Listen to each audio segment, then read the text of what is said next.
வணக்கம் மக்களே, நாம இந்த ஆரோக்கியமான பதிவில் தேங்காய் பாலில் நிறைந்துள்ள மருத்துவமைகளை பற்றி நம்ம விளக்கமாக பார்க்க போகிறோம். தேங்காயில் இருக்கக்கூடிய அதிக கொழுப்பு நம்மளுடைய உடலுக்கு கேடு விளைவித்து மாரடைப்பை ஏற்படுத்தும் அப்படின்னு தேங்காயும் அது சார்ந்த உணவுகளையும் சாப்பிடாதீங்க அப்படின்னு சொல்லுவாங்க. உண்மையில் அது பார்த்தீங்கன்னா உண்மை கிடையாதுங்க மக்களே. தேங்காயில் பல நன்மைகள் கொட்டி கிடக்கு. அதை வைத்து செய்யக்கூடிய தேங்காய் பாலிலும் மருத்துவமைகள் இருக்குது. தேங்காய் பால் மருத்துவமைகளுக்கு தருவதற்கு காரணம் அதில் இருக்கக்கூடிய ஊட்டச்சத்துக்கள் தான். Vitamin C, vitamin E, thiamine, niacin, pantothenic அமிலம், ரிஃபோஃப்ளோவின், மேலும் தாது உப்புக்களான கால்சியம், தாமிரம், இரும்புச்சத்து, மெக்னீசியம், பாஸ்பரஸ், செலினியம், துத்தநாகம், பொட்டாசியம் போன்ற உடலுக்கு வேண்டிய அனைத்து அத்தியாவசியமான ஊட்டச்சத்துக்களும் தேங்காய் பால் நிறைந்திருக்குங்க மக்களே. ஸோ தேங்காய் பால் எடுத்துக்கொள்ளும் போது கிடைக்கக்கூடிய மருத்துவ நன்மைகள், அதுக்கு காரணமாக இருக்கக்கூடிய ஊட்டச்சத்துக்களை பற்றி விளக்கமாக பார்ப்போம்.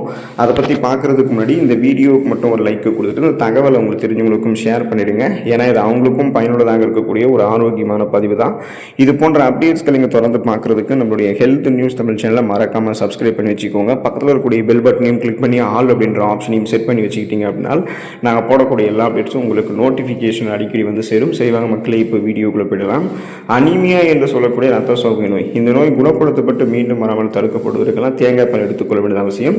இப்போ ரத்த சோகை எப்படி வரும்னு கேட்டிங்கன்னா இரும்புச்சத்து பற்றாக்குறையால தான் வரும். ஸோ இரும்புச்சத்து பற்றாக்குறை ஏற்படும் பொழுது ரத்த சிகப்பணுக்களும் குறைய ஆரம்பிக்கும்.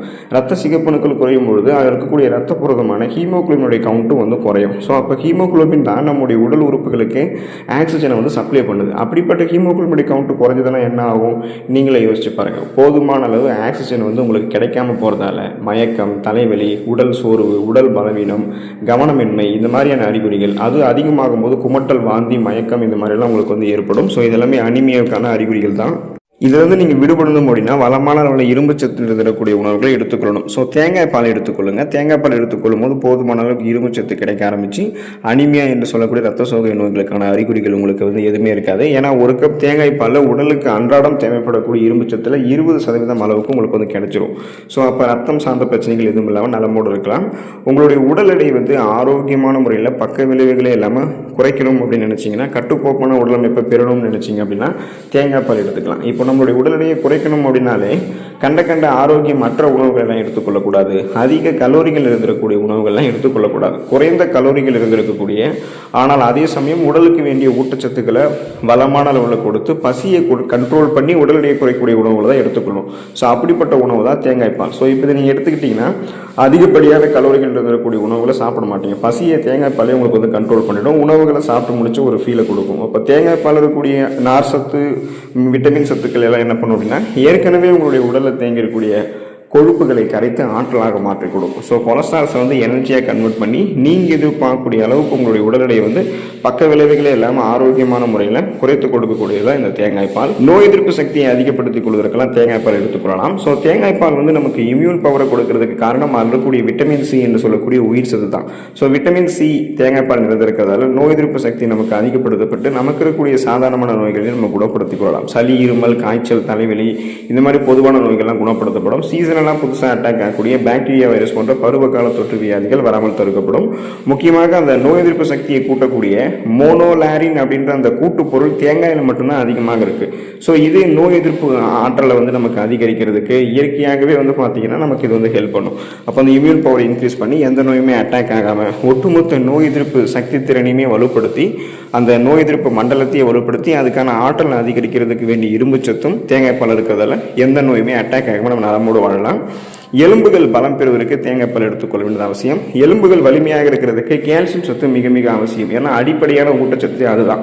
கால்சியம் சத்து பற்றாக்குறை யாருக்கெல்லாம் இருக்கோ அவங்களுக்கெல்லாம் எலும்பு சார்ந்த பிரச்சனைகள் ஏற்படும். அதே போல் பாஸ்பரஸ் சத்தும் எலும்புகளினுடைய ஆரோக்கியத்திற்கும் முக்கியம். ஸோ இப்போ பாஸ்பரஸ் என்ன பண்ணும் அப்படின்னா உடலில் இருக்கக்கூடிய அனைத்து எலும்புகளினுடைய தேய்மானத்தையும் முன்னாடியே தேய்மானமாகாமல் தடுக்கும். தேங்காய் பாலில் கால்சியம் அதிக அளவு பாஸ்பரஸ் இருக்கிறதால தேங்காய் பாலை நீங்கள் அடிக்கடி எடுத்துகிட்டு வரும்போது எலும்புருக்கி நோய் போன்ற எந்த விதமான எலும்பு சார்ந்த பிரச்சனைகளும் உங்களுக்கு ஏற்படாமல் நீங்கள் முன்னாடியே தடுத்து கொள்ளலாம்.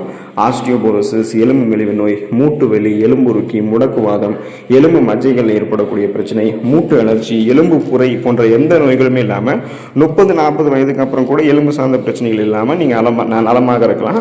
ஏன்னா இப்போ பெண்களுக்கு 30-40 வயதை அடையும் போது சீக்கிரமாகவே எலும்பு மெலிவு நோயெல்லாம் ஏற்படும். ஸோ அவங்களும் தேங்காய் பால் எடுத்துக்கொள்ளணும். ஆண்களும் தேங்காய் பால் எடுத்துக்கொள்ளும். அந்த 40 வயதுக்கு அப்புறம் கூட எலும்புகள் பலம் பெற வைத்துக் கொள்வதற்கு தேங்காய் பால் ஹெல்ப் பண்ணும். சருமம் நலமடைவதற்கு குறைவதற்கு தேங்காய் பால் எடுத்துக்கலாம். தேங்காய் பாலை வந்து அடிக்கடி சாப்பிட்டு வரும்போது சருமத்தில் ஏற்படக்கூடிய சுருக்கங்கள் நீங்கி தோலில் பளபளப்பு தன்மை வந்து அதிகரிக்க ஆரம்பிக்கும். தோலினுடைய நிறத்தை கூட்டி இளமை தோற்றத்தை தக்க வைக்கிறதுக்கு தேங்காய் பால் ஹெல்ப் பண்ணும். இப்போ பார்த்தீங்கன்னா தேங்காய் பால் நீங்கள் எடுத்துக்கொள்ளும் போது அது வந்து உள்ளிருந்து உங்களுடைய சருமத்திற்கு ஊட்டச்சத்துக்களை கொடுக்கும். அப்படி பார்க்கும்போது உள்ளிருந்து கோலஜன் உற்பத்தி மேம்படுத்தப்பட்டு ரத்த ஓட்டம் சருமத்தில் சீரான அளவில் பாய்ந்து கொண்டே இருக்கும். சருமத்தில் இருக்கக்கூடிய இறந்த செல்கள், டெட் செல்ஸ் இருக்குது பார்த்தீங்களா, அதெல்லாம் உங்களுக்கு ரிமூவ் பண்ணப்படும்.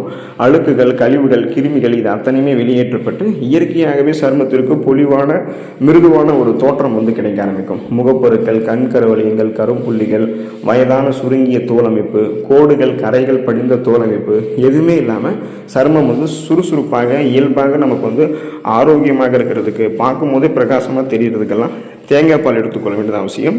குடல் புண்கள் உங்களுக்கு இருக்குது அப்படின்னா அதுலேருந்து விடுபடுவதற்கு தேங்காய் பால் நீங்கள் எடுத்துக்கலாம். முக்கியமாக வயிற்றுப்புண் ஆறுவதற்கு தேங்காய் பால் போன்ற மருந்து எதுவுமே இல்லை அப்படின்னு சொல்லலாம். எனவே வாய்ப்புண், வயிற்றுப்புண் இருக்கிறவங்களாம் தேங்காய் பாலை சாப்பிட்டு வரும்போது விரைவில் புண்கள் வந்து ஆறிடும்.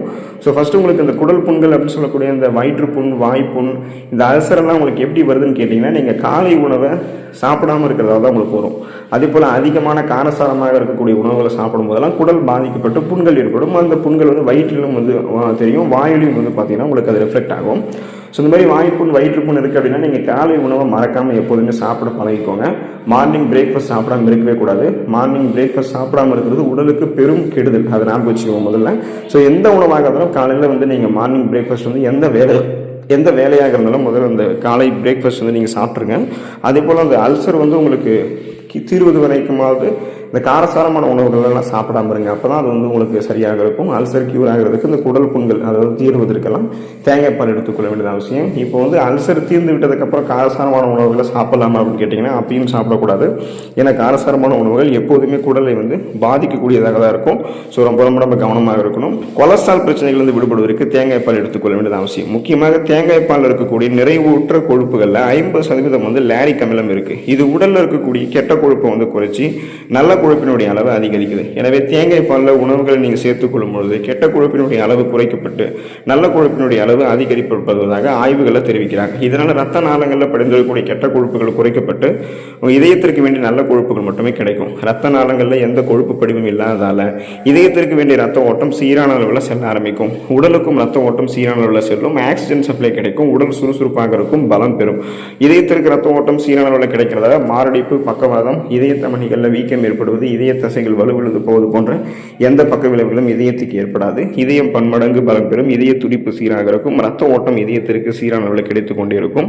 ஸோ அந்த வகையில் உடல் பலம் பெறுவதற்கெல்லாம் நம்ம என்ன பண்ணலாம்னா தேங்காய் பால் எடுத்துக்கலாம். வயது முதிர்வின் காரணமாகவும் தசை நரம்புகளுக்கு போதிய சத்துக்கள் கிடைக்காததாலும் சிலருக்கு உடலினுடைய பல பகுதிகளில் இருக்கக்கூடிய தசைகள், நரம்புகள் போன்றவற்றில் இறுக்கம் ஏற்பட்டு மிகுந்த சிரமம் வந்து வரும். ஸோ அவங்களாம் வாரத்திற்கு 3 முறையாவது தேங்காய் பால் வந்து சாப்பிட்டு வரணும். அப்போ தான் தசை நரம்புகள் இருக்கக்கூடிய அந்த இறுக்கத்தன்மை இதெல்லாம் தகர்ந்து உடலுக்கு நல்ல பலம் கிடைக்கும். நரம்புகள் இருக்கக்கூடிய இறுக்கங்கள் வந்து தளர்த்தப்பட்டு நரம்பு தளர்ச்சி உள்ளிட்ட பல்வேறு விதமான பிரச்சனைகள்லாம் இந்த வயது முதிர்வின் காரணமாக வரக்கூடிய நபர்களுக்கெல்லாம் வராமல் முன்னாடி தடுக்கிறதுக்கு, குணப்படுத்திக்கிறதுக்கெல்லாம் தேங்காய் பால் வந்து ஹெல்ப் பண்ணும். ஸோ தொடர்ந்து தேங்காய் பால் எடுத்துக்கூட நலம் பெறுங்கள். அடுத்த ஆரோக்கியமான பதிவில் மறக்காமல் சந்திப்போம். நன்றி மக்களே.